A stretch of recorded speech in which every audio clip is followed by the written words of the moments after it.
Hello everyone, good morning. Hello guys, what's up? Welcome to the vlog. At dito na naman tayo at maghahatid kay Jowa sa opisina. Malapit lang naman, kaya lang mainit. Saka para hindi siya masyadong maagang pupulas para magbus. Kasi kung hindi niya ako ihahatid, mas maaga akong gigising. Natutulog na lang ngayon. Kasi magpabas ako. Eh dito, ano siya, may oras ang bus.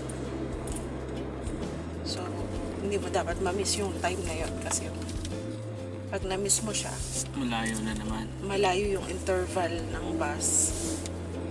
So, late na ako pag hindi ko inabutan yung bus na dapat isasakay. Oo nga. Ano yung sinasabi kasi yung residential ng mga locks. Oo. Yan yan, puro bila.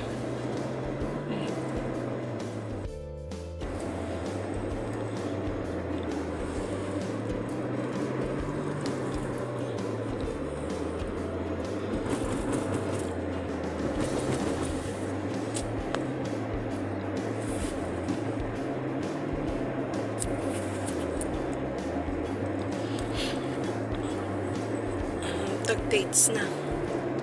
Ayun o. Walang supot. So, ibig sabihin pwedeng kuhanin.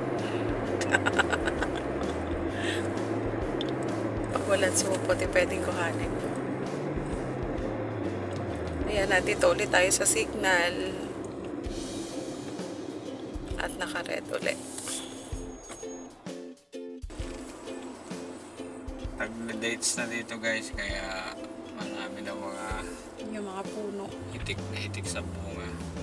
Makikita mo yung mga puno na yung nasa tabi ng daan. Dati hindi ako nakain yun. Tama, sinabi mo masarap yung dilaw. May pait pa rin siya, di ba? Meron malutong. Pero masarap anuhin kasi nga malutong. Eh, alam mo naman ako, gusto ko yung mga ganong Malutong. hilaw.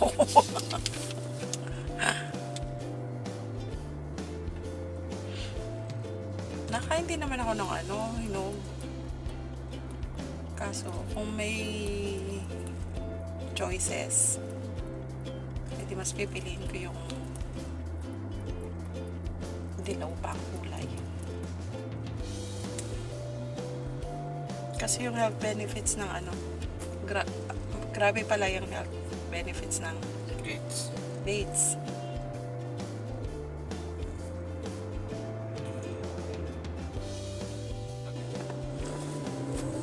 Tapos pag binigyan mo ng labis, no? Re-reklamo pa.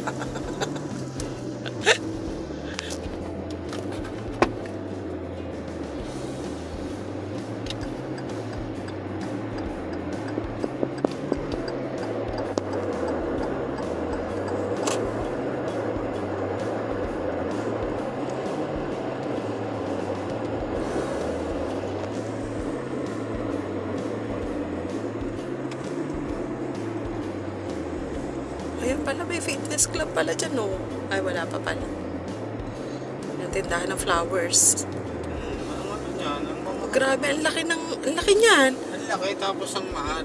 Nakapasok ako sa loob niyan, di ba? Nung hindi, sa reception lang pala. Hindi pala sa mismong loob.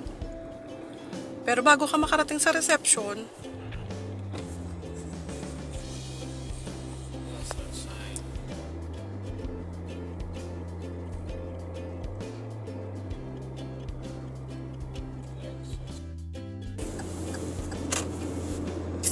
Pinakasolo yun lang, tapos mga tatlong sanga.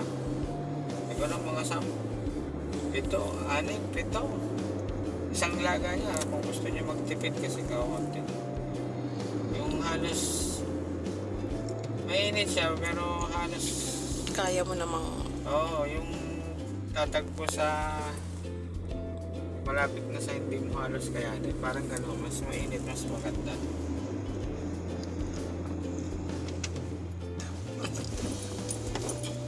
Tapos tinatanong niya sa akin, paano ba yung tita, yung dahon ang ikukuskus mo doon? Sabi ko, hindi.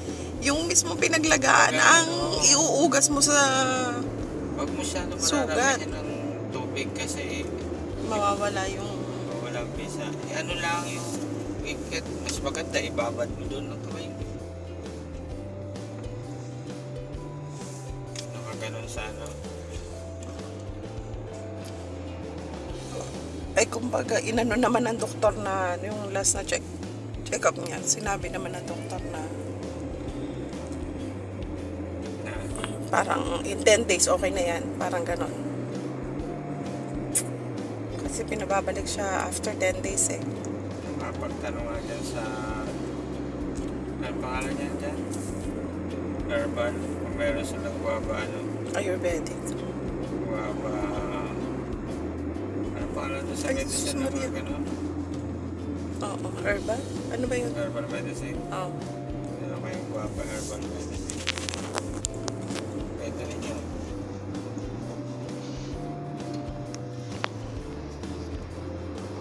Ako naman kami walang ano sa gamot. Hindi na kaya kami bumili pa ng gamot. Ang dami na puno bayabas. Ang tatay nga sa ubo. Papay na Oregano. kami ng banaba. Aba na ba sa inyo? Sa amin oregano. Hindi kasi yun ang available eh. Sibol lang, lamang ligaw. Banaba ang pinaiinom. Tanggal ang ubo, soka nga lang. Ay, gayon nga daw dapat, di ba? May sukay mo yung ano. Makakalalat. We're here again.